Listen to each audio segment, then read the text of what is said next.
Well, D-Day was obviously the most important single fight of that war. And of course, had we lost it, there's no telling what the outcome would have been.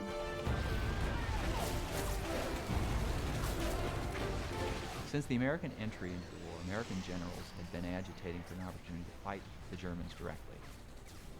The D-Day invasion of Normandy in June 1944, represented the cutting edge of this offensive. Essential condition that underwrote the success of D-Day was the fact that Germany had been bled virtually to death by fighting on the Eastern Front for several years against the Red Army in the Soviet Union before D-Day ever happened. The Germans had been preparing for this invasion as long as the Americans and the British had been, and they had been digging in. And they knew that they could inflict appalling casualties on the first units ashore. Well, somebody had to do it. And so the soldiers went, and indeed, those first units did suffer very high rates of death and wounding.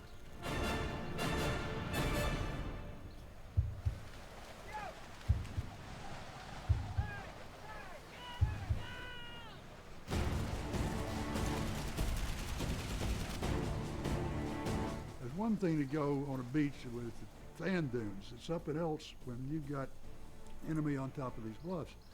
And for some reason, naval gunnery was either off or something went wrong there. They couldn't destroy those gun emplacements.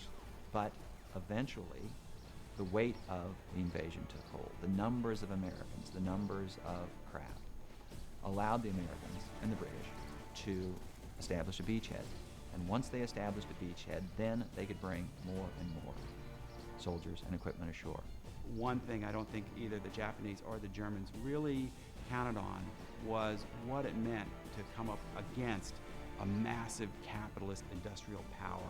The ability to build stuff on a massive scale with massive numbers was just something they hadn't really anticipated. If you look back at the old photographs and the footage of that armada out there off the coast, I don't think they've ever assembled before, after, anything like that. Eventually, it was the technology, it was the weight of American weapons that tipped the balance. But at the very beginning, it was the soldiers, the ones who splashed ashore, the ones who knew that in the first wave, lots and lots of them would never come back. And those are the ones who made possible everything that followed. The Rangers who went in first and the waves that came after them stood right up to it. There was more bravery that day than one can hardly imagine.